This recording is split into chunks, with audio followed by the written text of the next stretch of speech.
Hi there, this is Priyanka here. I help service-based entrepreneurs getting clients online, and I also talk about the tools, the websites I use in my everyday business. So this is a complete spot for getting clients, but and also knowing the tools that I use. So if you are new to the channel, just say hi in the comment section. If you like the content, feel free to subscribe. If not, that's fine. So today's topic is what are the Zoom meeting tips that I follow that you should follow as well to be as professional as you can on the meetings. Obviously, the time is hard right now. Everyone is working from home, and that's why all the conferences, all the meetings are going on the Zoom, and that's fine. So I'm gonna give you the meeting tips that would look like professional to your meeting people with whom you are talking on the conferences, and it is a great tip for all of you guys. Okay, so let's get started without wasting much time. So the first thing is that after signing into the Zoom, once you go into the settings, I want you to go into the video, and once you go there, I want you to go ahead into and click this check on, that is turn off my video while when joining a meeting. Why I say so? Because I want me to initiate the conversation, and that's why when I uh, when I enter into a meeting area, I make sure that my video is turned off. It is because of the two reasons. First, as I said, I want to initiate, and second, if a person is not comfortable in the video and you're just entering in a video, it will be quite awkward for you and for that person as well. So that's why I just make sure that it is off, and once we are comfortable and once I want to initiate, then I will only turn on my video, otherwise I will turn off my video. Okay, so yeah, that's the first thing. Second thing is you have to go into the background and filters, and you can select whatever background or filters you want. That is the virtual backgrounds. You can also select, I have a green screen, so if you have a messy house in the background or some construction is going on and you have to go for immediate meeting or whatever the reason could be, you can just use this background and you are good to go. You can also use the video filters, but it is not as professional as it looks. So yeah, I will suggest you to go for the virtual backgrounds, and then you can just go for, like, I have a green screen or whatever it could be, but I do not do that. I do not like that. So yeah, it depends upon you that if you want to go for it or not. Okay, now let's go to the third tip I have for you is, once you entered into the meeting area, that is once you start the meeting, sorry, yeah, here we are.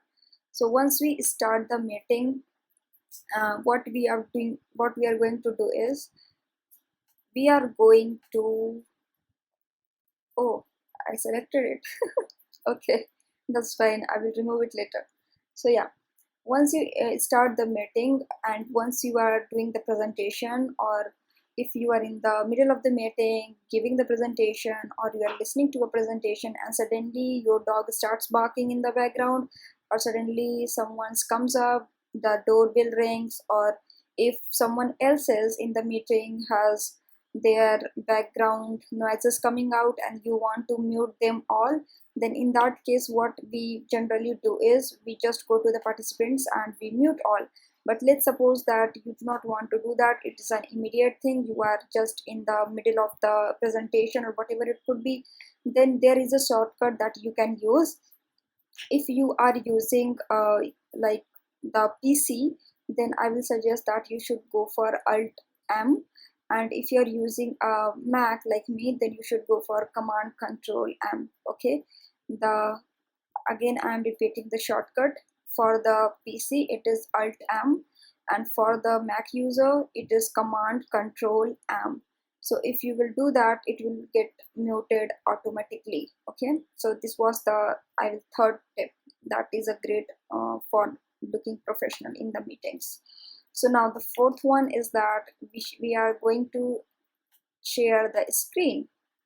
Okay, let's suppose that I want to share the screen of mine like this, and now I just want to click on this tab Chrome tab, but you can see this floating button is there, which is preventing me to do so.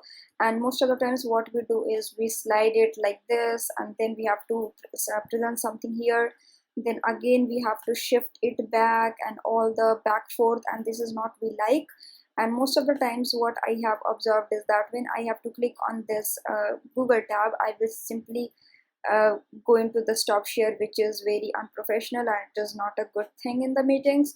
So what I suggest is to, for just removing this floating button, I would suggest is to just go ahead the more option, and we can select hide floating meeting controls, and the bar will be gone.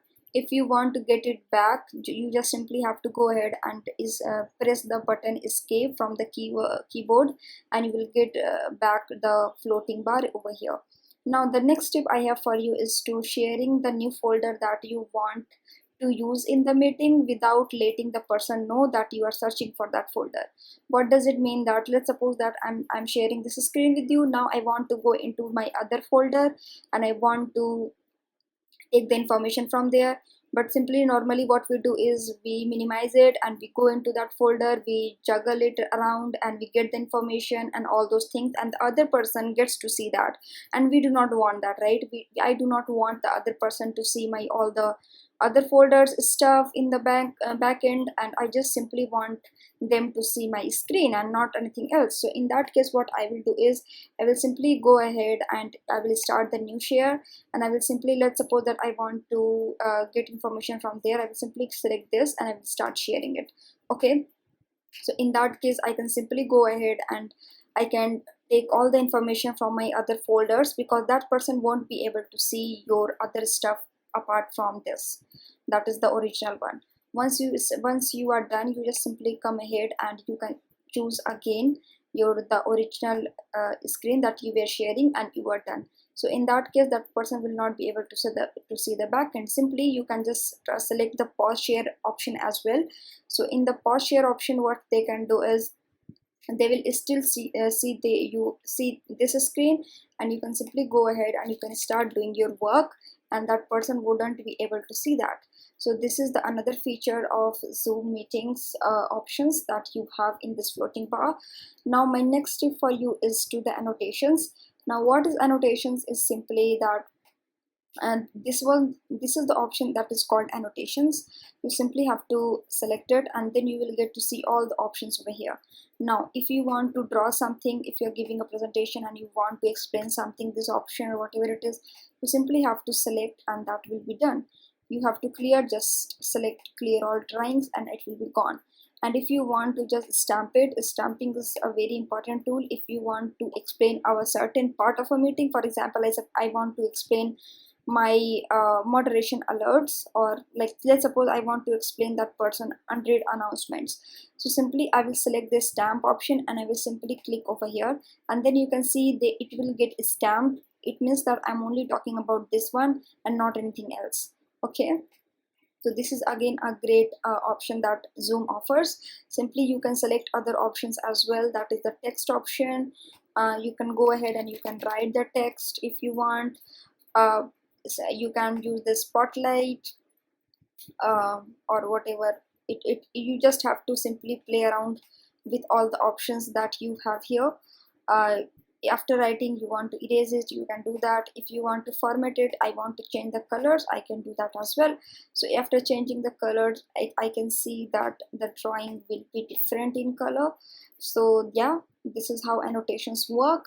And if you want to just start using all the features, you can do it easily. So go ahead and start doing that. And if you want to remove this annotation, like you are done, just simply click over this button and it will be gone. Okay, so yeah, that's all for the day. I hope you enjoyed this video. If yes, let me know in the comment section below. Please feel free to subscribe and share with your friends, and I will see you in the next video.